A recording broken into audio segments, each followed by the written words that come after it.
জীবন যাপন করেছে সবই দেখতে হবে। আল্লাহ নবী কিভাবে ইহুদিদের সঙ্গে সম্পর্ক রেখেছে, আল্লাহ নবী কিভাবে মুশরিকদের সঙ্গে সম্পর্ক রেখেছে, আল্লাহ নবী কিভাবে গায়ের মুসলমানদের সঙ্গে মিশেছে, আল্লাহ নবী কিভাবে বিদেশির সঙ্গে সম্পর্ক করেছে, সব কিছু নবীকে দেখতে হবে।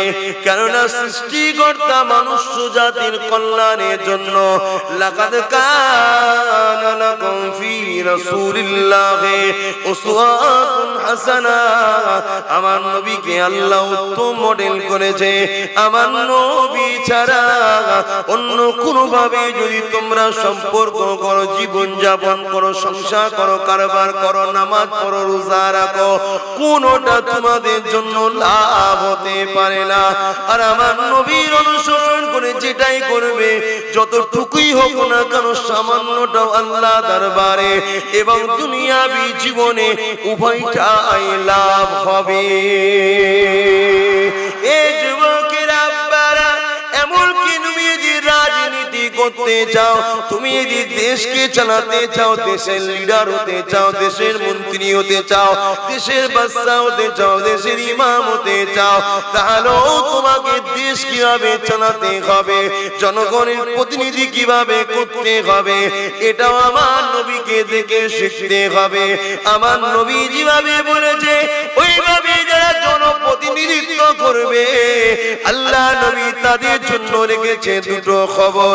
একটা হলো দুনিয়ার মানুষ তোমাকে সদা সর্বদা ভালোবাসবে এবং পরকালের জমিনে আল্লাহ পাকের আরশে আজিমের ছায়া পাবে। সবটা নবীকে ফলো করতে হবে। আজ আমরা ফলো করছি না বলেই তো আমাদের এত সমস্যা, এত বিপদ, এত মুসিবত। এই কারণ, অন্য কিছু নয়।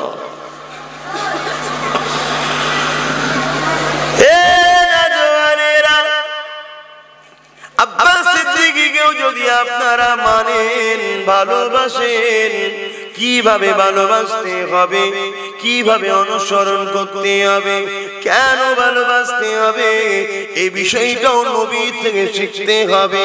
আমাকে দেখে নবীকে ভালোবাসলে হবে না, নবীকে দেখে আমাকে ভালোবাসতে হবে। কিন্তু দুঃখের বিষয় আজ মুসলমান আলেমকে দেখে নবী চেনে, নবীকে দেখে আলেমকে চেনে না। এই জন্য মুসলমানরা ধোঁকায় পড়ে গিয়ে একদল মুনাফিকদের পাল্লায় পড়ে যাচ্ছে। তারা বড় সুকৌশলে আমাদের ঈমানকে লুটে নিয়ে যাচ্ছে। আমরা যদি আলেমকে, নবীকে সামনে রেখে আলেমের বিচার করি, যদি সে নবীর কাতারে পাওয়া যায় তবে মানবো, নচেত মানবো না।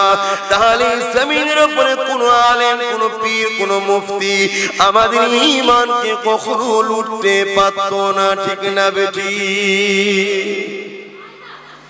সমস্যা তো এই জায়গায়। আমরা আলেমকে দেখে নবীর বিচার করি।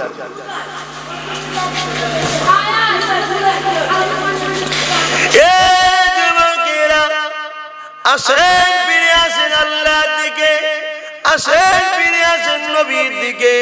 মুহাব্বত করুন আল্লাহ পাককে। মুহাব্বত কাকে বলে জানেন? মুহাব্বত কাকে বলে জানেন? মুহাব্বতের নমুনা দেখে নেন। আল্লাহ পাকের একটা প্রেমিক, যার নাম হলো হযরতে ইব্রাহিম খলিল আলাইহিস সালাম। আল্লাহ পাকের প্রেমিক ছিল। কেমন প্রেমিক ছিল? এই যুবকেরা, হুজুর আমার একদিন বহুত ছাগল নিয়ে, দুম্বা নিয়ে এমন করে একটা জায়গাতে চড়াতে লেগেছে। হযরতে জিবরাইল সাল্লাল্লাহু পাকের কাছে আরজু করতে লাগলো, ও রব্বি আল্লাহ, এই রকম একটা দুনিয়াদারকে আপনি খলিল বলে লকাব দিয়েছে। আমার আল্লাহ পাক সঙ্গে সঙ্গে আওয়াজ দিয়েছিলেন, এ জিবরাইল খবরদার, কি কথা তুমি বলছো আমার বন্ধু সম্বন্ধে? ও রব্বি আল্লাহ, এই রকম একটা দুনিয়াদারকে বন্ধু কেন আপনি করলে? এ জিবরাইল, আমার ইব্রাহিমকে তোর দুনিয়াদার কেন মনে হলো? আল্লাহ পাক ইব্রাহিম দেখুন কতগুলো বকরি নিয়ে দুম্বা নিয়ে চড়িয়ে চড়িয়ে বেড়াচ্ছে। এ দুনিয়াদার ছাড়া আবার কে? আমার আল্লাহ বলেছিল, এ ইব্রাহিম খবরদার না জেনে বলবি না, আগে চলে যা আমার ইব্রাহিমকে যে পরীক্ষা করে নে। হযরতে জিবরাইল দুনিয়া জমিনে চলে আসলে বাশারিয়া সুরাতে, মানুষের সুরাতে হযরতে জিবরাইল দুনিয়ায় এসে দুনিয়া জমিনে এখন আসতে লাগলেন। আল্লাহ পাক বলেছিল, জিবরাইল রে, আমার ইব্রাহিমকে পরীক্ষাটা কেমন করে করবে? ও রব্বি আল্লাহ পাক কিভাবে করব? যা সামান্যটুকু একটা কাজ করবি, বুঝতে পারবি। আল্লাহ কি কাজ করব? আমার ইব্রাহিমের ঘরের সামনে দিয়ে যখন যাবি, একবার আমি আল্লাহ আমার নাম ধরে আওয়াজ দিবি, আল্লাহু আকবার বলে আওয়াজটা দিবি। এইভাবে জিবরাইল মানুষের সুরাটা ধরে, ইব্রাহিম খলিলুল্লাহ ঘরের মধ্যে রয়েছে, আর জিবরাইল মানুষের সুরাত ধরে ইব্রাহিম নবীর বাড়ির সামনে দিয়ে যাচ্ছে। যাবার সময় বলেছে আল্লাহু আকবার। ইব্রাহিম নবীর কানে যে আওয়াজটা গেছে, সঙ্গে সঙ্গে ঘর থেকে ছুটে বাইরে বেরিয়ে বলতে লেগেছে, কিসনে মেরে মাহবুব কো পুকারা? কে আমার মাহবুবের কথা বলেছো? কে আমার মাহবুবকে ডাক দিয়েছো? কে আমার ভালোবাসার আল্লাহকে ডেকেছো? জিবরাইল বলতে লেগেছে, কেন আমি ডেকেছি? হযরত ইব্রাহিম নবী বলেছিলেন, আর এক মর্তবা মাহবুবকে নাম নিলো, আর একবার আমার ভালোবাসার মাহবুবের নামটা নিয়ে নাও। জিবরাইল আলাইহিস সালাম তখন তো মানুষের শোনাতে রয়েছে, তখন বলতে লেগেছে, এই ইব্রাহিম কেন লোবো? আমার ইচ্ছা গিয়েছিল তখন নিয়েছিলাম, তোমার কথাই আমি কেন লোবো? ইব্রাহিম নবী বলতে লেগেছে, তুমি যদি আমার মাহবুবের নাম একবার যদি নাও, আমার যত বকরি দুম্বা আছে তার অর্ধেকটা তোমায় দিয়ে দেব। একবার আল্লাহ নামটা শুধু শোনার জন্য অর্ধেক সম্পত্তিতে দেবে। শুনছেন ভালোবাসা কাকে বলে? পারবে না? আমি তো এতক্ষণ আল্লাহ আল্লাহ করছি, পকেটে যা আছে বার করতে পারবো? বলুন দেখি ইমান কত তেজ আছে, পারবেন? পকেটে যা আছে বার করতে পারবেন? এই একজন সারা দিয়েছে, যা আছে বলতে পয়সার কথা বলছে, গুটকা মশলা যেন বার করে ফেলবে, পকেট তো ভর্তি আছে, ওই খেয়ে খেয়ে তো শেষ। হ্যাঁ শুনুন, ইব্রাহিম সাল্লামের কথা শুনে জিবরাইল আলাইহিস সালাম তখন তো মানুষের সুরাত ডাক দিল, অর্ধেক বকরি দুম্বা যা ছিল তার অর্ধেকটা নিয়ে এসে দিয়ে দিল। চলে যাচ্ছে বকরি দুম্বা নিয়ে। ইব্রাহিম সাল্লাল্লাহু আবার ডাক দিয়েছে, আল্লাহর বান্দা আর একবার ডাকো। তখন আবার বলছে, আমি যদি ডাকি তুমি কি দেবে? বলছে, আরো যে অর্ধেক আছে ওটাও দিয়ে দেবো। জোরে বলুন সুবহানাল্লাহ। আবার ডেকেছে, আবার দিতে। ইব্রাহিম সাল্লাল্লাহু আবার বলছে, আর একবার ডাকো। বলছে, তোমার তো সব দিয়ে দিয়েছে, এবার কি দেবে? বলছে, আমার মাহবুবকে ডাকলে আমি নিজেকে তোমাকে দান করে দেবো। জোরে বলুন সুবহান।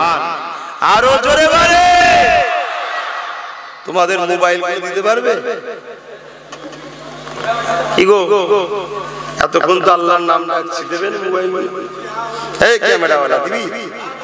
মাথা মুখ ঘুরিয়ে রেখেছি, দিবা ঠান্ডা দিতে পারবি? টেনশনে লিয়া লিয়া লিয়া। আলহামদুলিল্লাহ।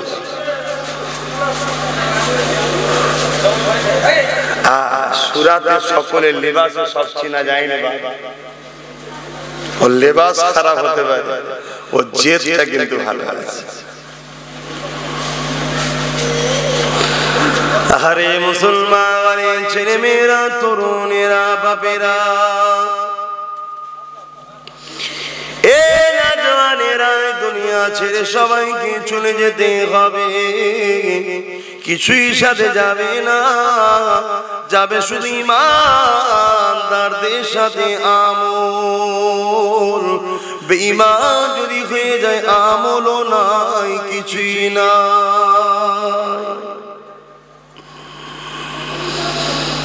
এ যুবকেরা, হযরত ইব্রাহিম খলিলের কথা বললাম, আর একজন মহিলার কথা বলি শোনেন। নাম কিনা হযরত মাসাদ্দা। এমন করে ফিরাউনের জালিম বাদশার পিছনে তিনি ফিরাউনের ঘরের কাজ করিত। গরীব মানুষ ছিলেন, আল্লাহ পুত্র সন্তান দিয়েছিল। স্বামী আর মাসাদ্দা তিনটে সন্তানকে নিয়ে ফিরাউনের ঘরের কাজ কাম করে দিত। তার বিনিময়ে যতটুকু মিলাতো ওতে খুশিতে শুকরিয়া আদায় করে জীবন যাপন করত।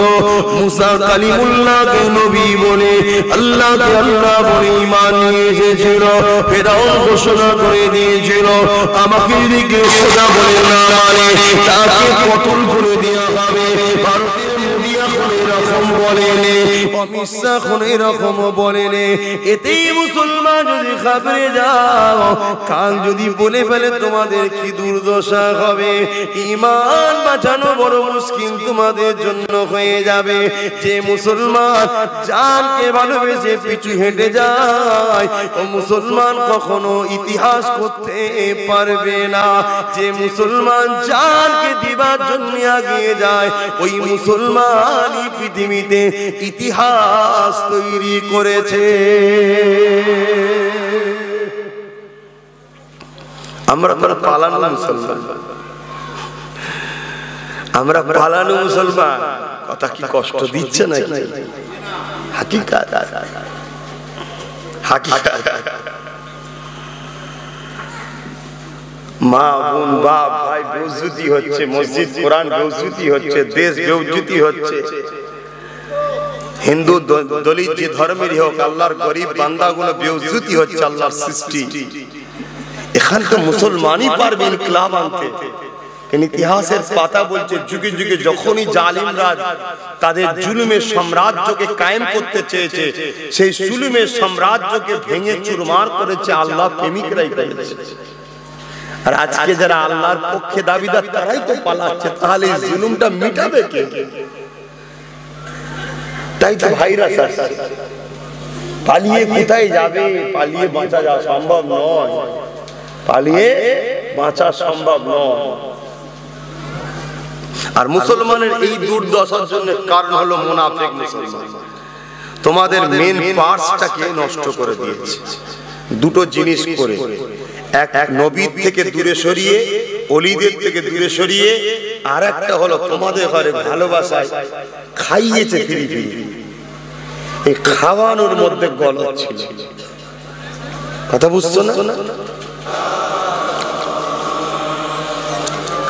আমার আব্বা, আমার ভাইয়েরা, আমার আম্মা, আমার বোনেরা, কঠিন মুসিবত দুনিয়াকে ঘিরে ধরছে।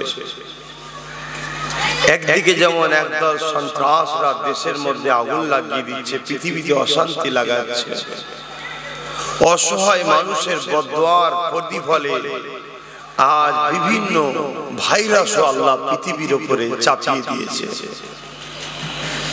যে ভাইরাসে পৃথিবীর মানুষ বড় আক্রান্ত, বড় ধ্বংসের দিকে যাচ্ছে। তবে হ্যাঁ, আমার আল্লাহ ইনশাআল্লাহ এই আতঙ্কে ভাইরাসে নামাজি মুত্তাকি ঈমানদারদের কোনো ভয় নাই। জোরে বলুন সুবহানাল্লাহ।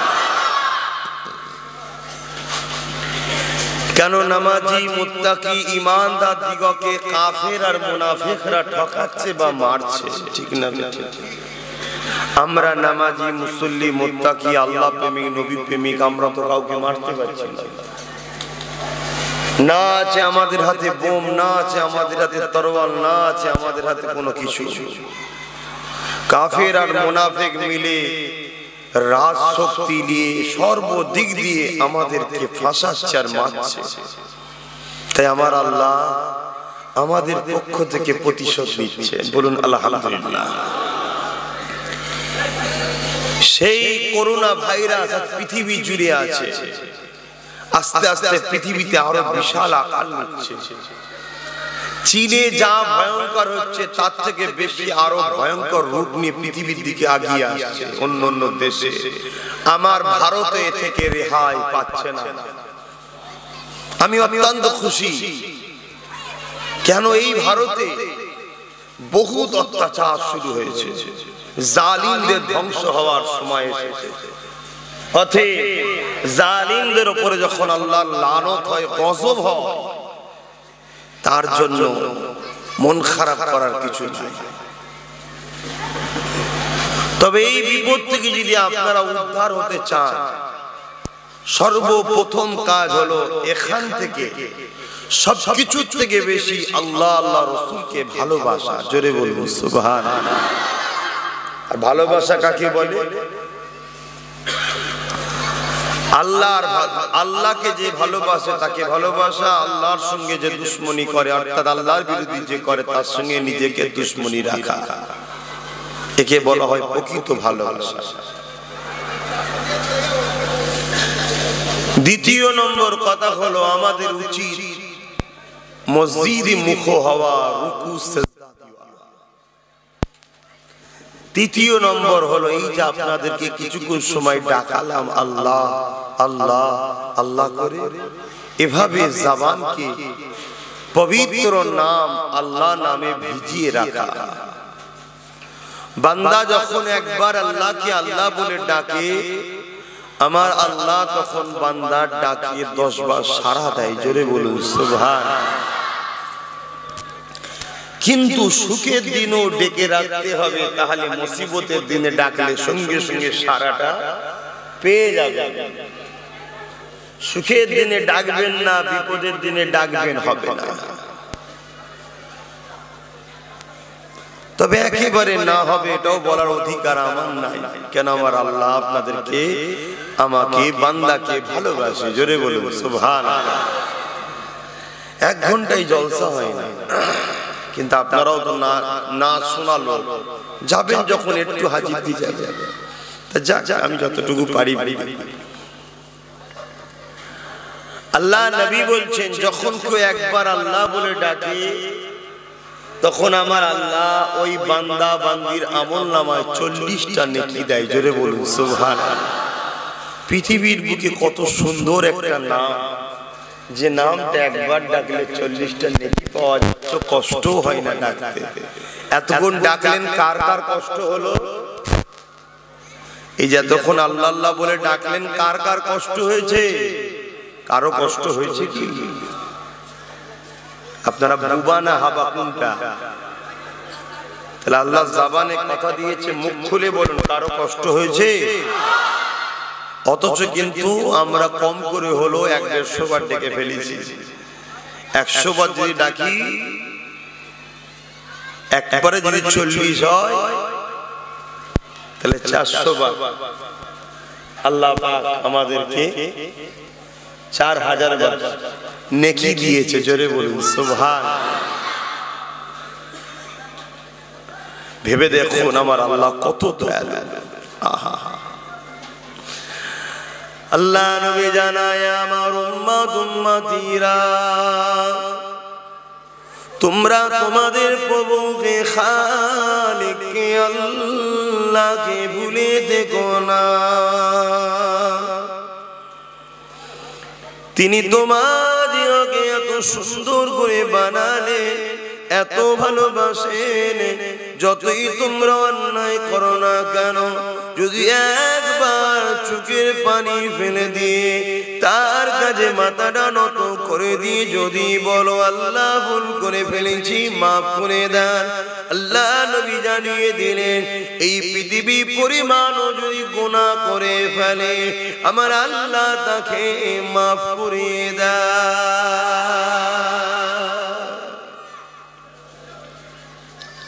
কিন্তু আফসোস, আমরা সবাইকে ডাকি, সবাইকে খুশি করার চেষ্টা করি, যিনি আমাদেরকে জমিন দিল, আসমান দিল, চাঁদ দিল, সূর্য দিল, কায়নাত দিল, বাপ মা দিল, সন্তান দিল, ছেলে পুলে দিল, জমি জায়গা গাড়ি বাড়ি, দুবেলা দুমুঠো খাবার ব্যবস্থা করে দিল, সেই আল্লাহকে শুধু ভুলে থাকি। কি যে একটা কঠিন মুসিবতের মধ্যে আমরা জড়িয়ে গেছি। আসো এখনো সময় আছে, সময় থাকতে থাকতে ফিরে আসো এক আল্লাহ পাকের দিকে। গজব এসে যাবার পরে যতই চোখের পানি ফেলো না কেন এই মুসিবত থেকে আর বাঁচা যাবে না। যুগে যুগে ইতিহাস গাওয়া দিয়ে দেয় নবী আলাইহিস সালামরা মানুষদিগকে সতর্ক করেছে, বাবারা গাফিল হইও না, এক আল্লাহ পাকের দাসত্ব করো, আযাব এসে গেলে তোমরা বিপদে পড়ে যাবে। ওই সময় তারা বলেছিল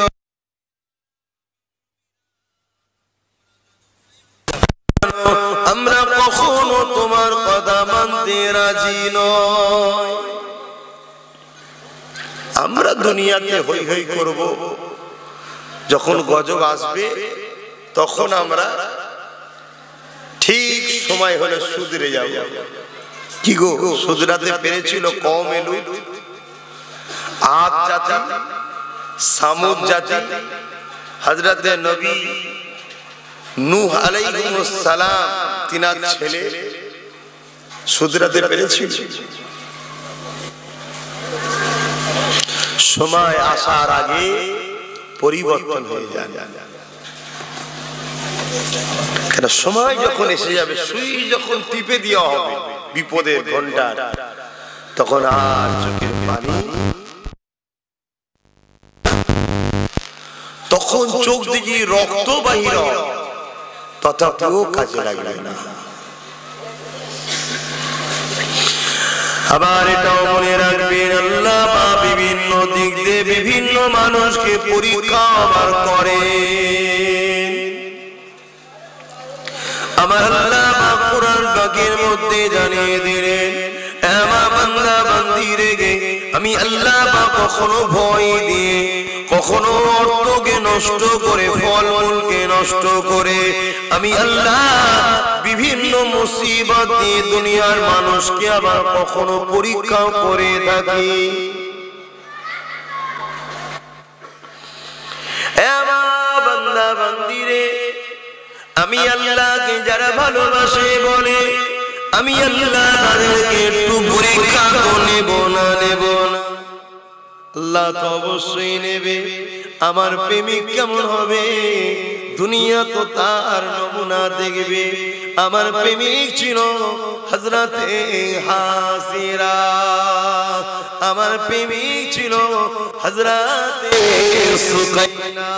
মুশরিক কাফের বিদুইনরা হযরতে সুকাইনাকে বন্দী করে নিয়ে গিয়ে অর্ধ উলঙ্গ করে অত্যাচার জুলুম করেছিল, বেতের আঘাত মেরেছিল, তাকে জমিনে শুইয়ে দিয়ে বুকে ভারী পাথর চাপিয়ে দিয়েছিল। মুশরিকেরা বলেছিলেন, সুকাইনা আল্লাহকে ছেড়ে দে, নবীকে ছেড়ে দে, রেহাই পেয়ে যাবে। মা আমার বলেছিল জীবন দিয়ে দেবো, আল্লাহ আল্লাহ নবী দেব না।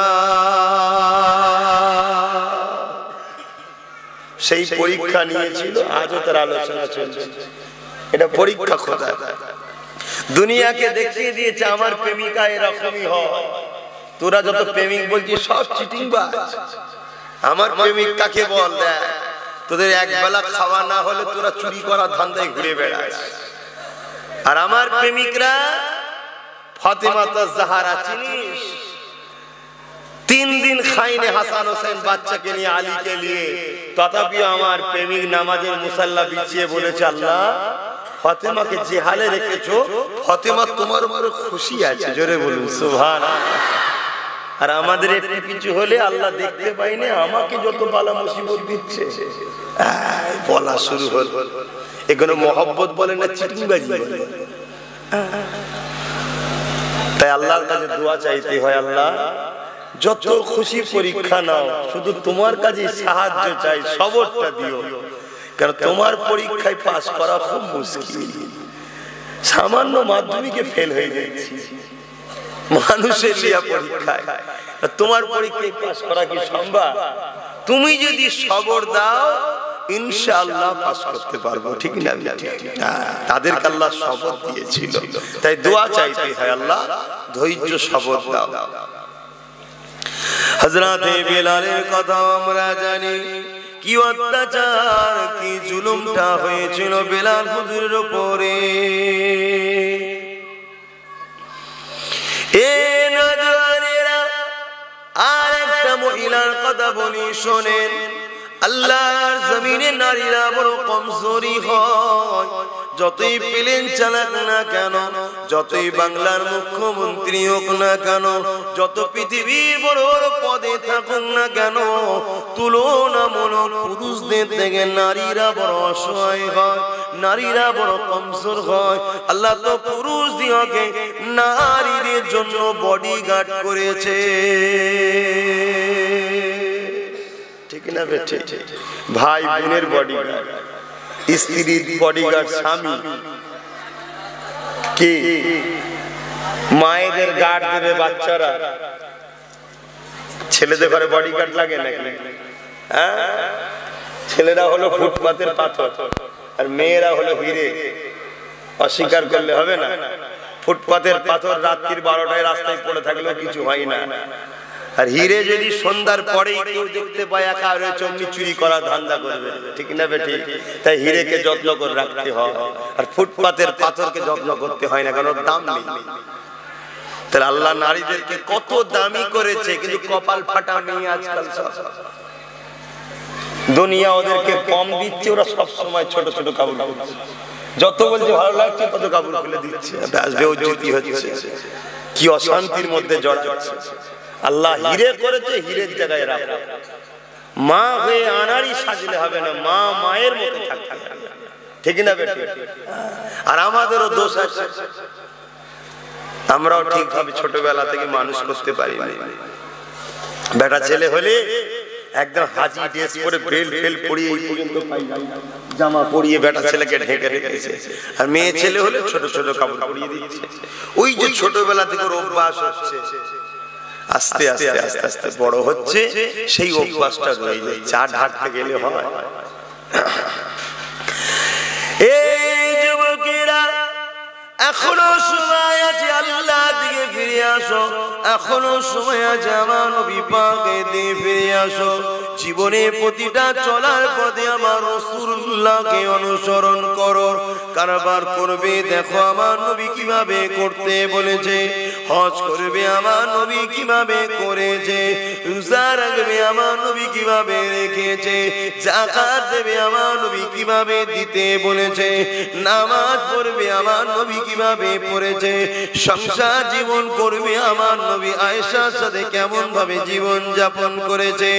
এই যুবকেরা, আল্লাহ নবী আম্মার সঙ্গে এত আনন্দের জীবন কাটিয়েছে, আম্মা নিজে বলতে লেগেছে, আরে আমার দয়ার নবী গোস্ত গুলো গালে নিত, নিজে চিবাতো, চিবিয়ে চিবিয়ে নরম করে গাল থেকে বার করে করে আমি আয়েশা আমাকে খাইয়ে দিত। আর এখন কি হয়, উনি খাবে, উনি হা করবে, কি হয় না, লাস্টে বাঁচলে খাবে। কি অবস্থা! সব জিনিসটা রাসূলকে ফলো করতে হবে। আমি কি ওয়াজ করতে বুঝতে পারছি না, এই মাথা মাথা করছি কেন? ওই তো এক ঘন্টা ওয়াজ হয় নাকি? এখন আমি যেখানে ওয়াজ করছি 2.5 ঘন্টার নিচে নামতে পারছি না। কোথায় গেল সেই চাচা? জোর করে আর কেউ দাওয়াত করে পারলাম না, কোথায় গেল সে লোক? মুক্তি পড়েছে নাকি? ওই তো আপনাকে খুঁজছে, আসামি এখানে তো। আমি বলেছি মন খারাপ করলে হবে না, কথা দিতে।